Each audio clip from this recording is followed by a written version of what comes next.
Hello everybody and welcome back. Today is May 13th, 2026 and tomorrow Israel and Lebanon sit down for Washington for their third round of direct peace talks. The last time these two countries held a direct negotiation was 1933. So on paper, this is historic. But here's what's also happening today. Israeli airstrikes are hitting Deir Zahrani, Zawdar al-Sharqiyya, Srifa, Juwayya, Adisht, Jarju and multiple other towns across southern Lebanon as we speak. The IDF has issued new displacement orders this week, and since ceasefire was declared on April 17th, Israeli strikes have killed over 500 people inside Lebanon. So the question going on to tomorrow's talk isn't just whether diplomacy can succeed, it's whether a diplomacy and military operation are even running in the same direction. Let's go through this map and break it all down. I'll try to be as quick as possible.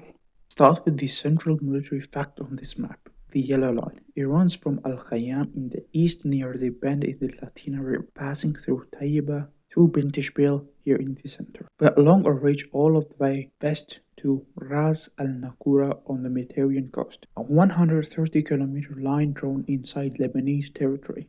Now the first thing to understand about this line is that it wasn't drawn randomly. It's deliberately demarcated along key terrain. The high ground positions of Ras al Bayada, Beaufort Castle, and Cristofani Ridge all have overwatch and deep line of sight over Hezbollah's area of operation. Wadi Saluki, naturally formed trench that was one of Hezbollah's main strongholds, has been revealing Hezbollah infrastructure since its capture in March 2026. From these red lines, you can observe everything moving across southern Lebanon. Supply routes, troop movements, vehicle convoys.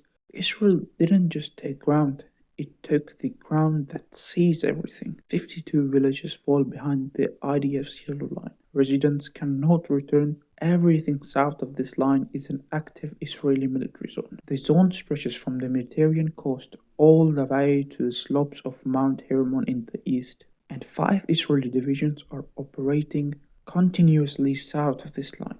Netanyahu visited the zone in the late March and said it directly. This is a security strip 10 kilometers deep, more stronger and more intense, more continuous and more solid than that was previously. This is where we are, and we are not leaving.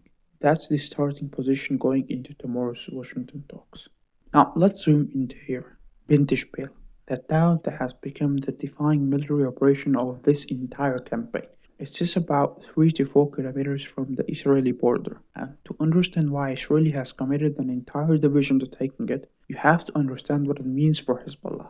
This is the town where Hassan Nasrallah delivered his famous victory speech after Israel's withdrawal from the southern Lebanon in 2000. It's known as the capital of resistance. It's where Hezbollah defeated the IDF in 2006. For Hezbollah, losing Bint Jbeil is not just a military defeat, it dismantles their entire narrative of resistance. Israel knows this. Al Jazeera's bureau chief in Lebanon wrote that a victory here could strengthen Netanyahu's public image and demonstrate real progress toward the creation of a permanent buffer zone. The IDF's Divisions 98, comprising paratroopers, Commando, the Givati Brigade, completed the full enrichment of Bint Jbeil before launching its offensive. The strategy is worth understanding in detail because it's the same playbook Israel has used across the entire campaign. Rather than going directly, the IDF first secured surrounding positions. Rashf and Ayanta were taken in the 48 hours before the main battle to tighten the ring. The town was shelled by artillery and hit by airstrikes, targeting Hezbollah outposts. Then the enrichment closed. The results have been devastating. By April 28th, around 90% of Bint Jbeil's urban area had been destroyed or severely damaged. And the fighting here is still ongoing. Clashes have concentrated in and around Bint Jbeil throughout the past week, Hezbollah targeting advancing groups with missile, drones, and anti-tank rockets. Despite losing their senior commanders and much of their infrastructure, Hezbollah is still not losing hope and is fully motivated. Now moving east, this sector here around Khayyam and Marajo is strategically the most significant terrain in all of southern Lebanon.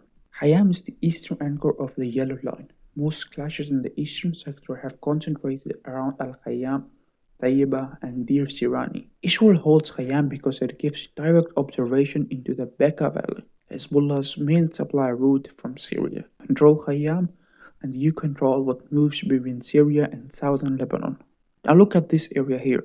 Zawdar al-Sharqiya. The IDF has been trying to advance from Deir Syrian to the southern bank of the Latina River towards Zawdar Sharqiya on the northern bank and came under Hezbollah fire. The blue enrichment arrows on this map show exactly that movement, pushing from the south to north across the river, the Latina River, as a boundary is being actively crossed. And this week, heavy Israeli drone activity has been reported over the Latina River itself. Evacuation orders are now heading towns north of the Latina, which has been historically the absolute ceiling of any Israeli military operation in Lebanon. That ceiling is being pushed. Now, let me walk you through specifically what happened on this map in the last 48 hours, because today is the day before the Washington talks and the escalation pattern this week is significant.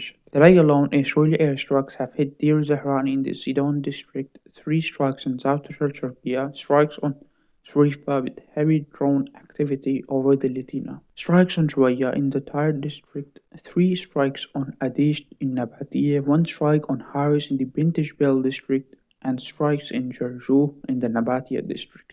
That's across the Sidon, Tyre, Nabatieh, and Bint Jbeil districts, all in the same day. The day before peace talks. This pattern, massive escalation immediately before negotiation, has been constant throughout this conflict. Israel carried out more than 85 airstrikes in a single 24-hour period earlier this week, targeting what is described as Hezbollah military infrastructure in southern Lebanon and Bekaa Valley. On May 10th, the daily death toll reached 51 people killed in a single day, the highest single-day toll since the ceasefire was declared, and Hezbollah is responding. Hezbollah released a video this week showing a drone striking on an Iron Dome battery in northern Israel. Since the start of the Iran war ceasefire, Hezbollah has fired more than 100 rockets at Israel.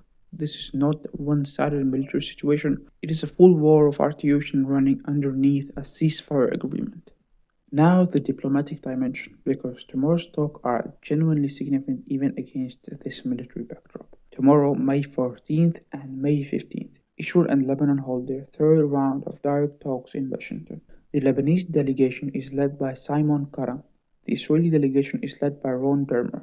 This is the only second time these countries have held direct negotiations since 1983. According to Lebanese Foreign Minister Youssef Raji, the talks aim to solidify the ceasefire and discuss the withdrawal of Israeli forces from occupied territories.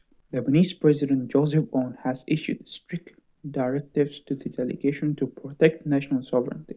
But here's the structural problem at the center of all this. Aoun has refused to meet directly with Netanyahu, saying such a meeting wouldn't be appropriate before the two sides reach a security arrangement and before Israel halts its airstrikes in Lebanon. The bombs are still falling, the meeting hasn't happened. A halt of Israeli airstrikes in Lebanon is also a key Iranian demand in Tehran's separate negotiations with Washington over the Iranian war. This means the Lebanon situation is now directly connected to the bigger Iran deal. 2 tracks running in a parallel, each depending on the other. And then there is the deepest structural problem of all. Hezbollah is not on the table. The Lebanese government is negotiating about military positions that Hezbollah controls.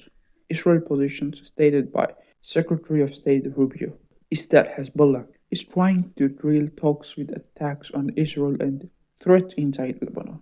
The question going into tomorrow is whether the Lebanese government has the practical ability to deliver commitments given the current military balances and whether the forces on the ground will accept that comes out from the Washington talks. Whether tomorrow produces anything real or whether this map looks exactly the same a month from now. That's what we're watching. We'll have a full update after the Washington talks. Make sure to follow SuriakMaps on Telegram and X for real-time updates. Subscribe so you don't miss the next video. Thanks for watching.